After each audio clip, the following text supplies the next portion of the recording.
passé.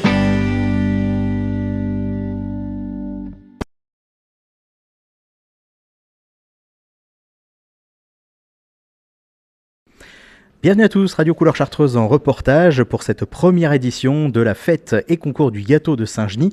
On est à Saint-Genis-les-Villages, donc une belle après-midi. En plus, voilà, avec quelques rayons de soleil, on a eu une conférence, on a eu une démonstration aussi de photographie culinaire avec Anthony. Et puis, on a eu donc la conférence, je le disais, avec une projection commentée de Sainte Agathe, donc de la Vierge Martyre aux spécialités culinaires. C'est Maud Valla.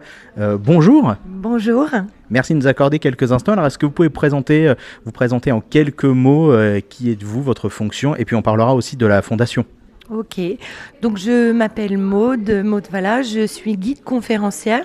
Je travaille pour la fondation FACIM, qui est une fondation culturelle qui est basée à Chambéry et qui œuvre pour la valorisation du patrimoine culturel sur le département de la Savoie et qui gère aussi, qui anime en particulier le pays d'art et d'histoire des Hautes-Vallées de Savoie. Alors justement, là, vous étiez ici pour nous commenter, voilà, une belle cérémonie, voilà, j'allais dire. Donc ça a duré une petite heure. Comment s'est fait votre venue ici à cette première fête du gâteau de Saint-Genis ? J'ai rencontré Céline, voilà, à la bourse d'échange qui est organisée chaque année à Chambéry, donc où les offices de tourisme se rassemblent et échangent leurs informations, leurs brochures, etc.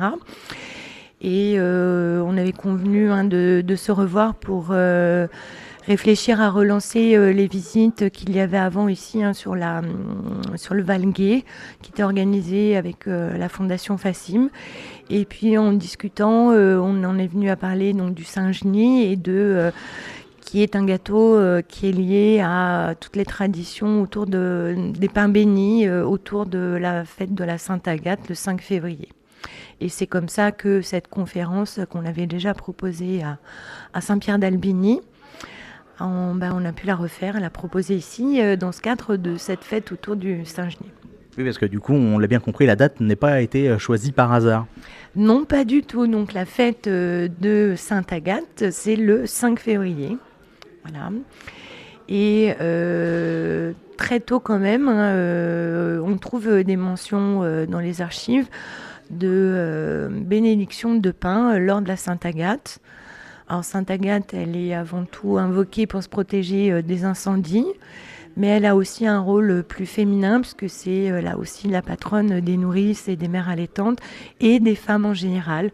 Donc c'est développé dans les Alpes du Nord et puis ici dans le Dauphiné, en Savoie et dans le Bugey, une tradition aussi de réunion des femmes, seules, sans les hommes, pour ce jour de la Sainte Agathe.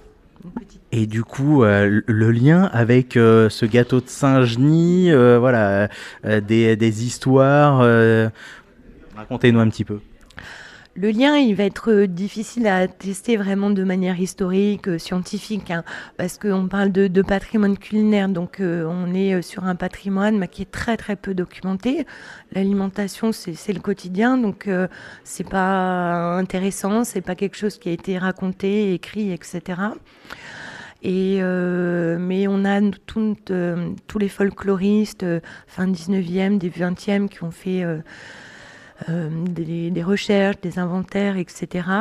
Et on a cette évocation des réunions féminines qu'on appelle des agatines. Donc les femmes s'appellent des agatines, qui se réunissent seules, voilà, pour partager un moment un peu loin des hommes et peut-être loin des enfants. Une petite pause dans leur quotidien et des traditions à tester. On peut remonter dans les années début 20e, quoi. Voilà. Et donc, par contre, cette tradition du pain béni à la Sainte-Agathe, elle est documentée, elle est documentée, elle est attestée véritablement donc, au XVe siècle, en Suisse, et dans le diocèse de Genève. Voilà. Et donc cette tradition du pain béni, on la retrouve un petit peu de partout, alors pas seulement en Savoie, Dauphiné ou dans le Bugey, on la retrouve aussi dans toute l'Europe. Et donc la fonction en fait de ce pain béni, c'est le pain, donc c'est un aliment symbolique. De toute façon, il y a énormément de pain béni dans tout le calendrier liturgique. Donc, pour renforcer la communauté, ce sont des pains qu'on va partager essentiellement. Et le pain de la Sainte-Agathe, plus spécifiquement dans les Alpes du Nord, il va servir à se protéger contre les incendies. Donc il est béni et conservé. On le garde à la maison pour se protéger des incendies. On peut le mettre aussi dans les étables. Et dans certains territoires, on donnait un petit morceau de pain, donc un petit peu rassis, forcément, au bétail avant qu'il monte en alpage. Voilà, pour protéger les vaches contre la foudre. Oui. Voilà.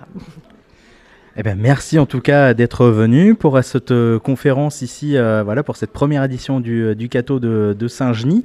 On peut peut-être donner un site internet pour la fondation, retrouver un petit peu ces différents travaux. Alors, vous pouvez retrouver toutes nos activités, toutes nos propositions de visites, de conférences, etc. Donc sur notre site internet, Fondation Facim, donc F-A-C-I-M.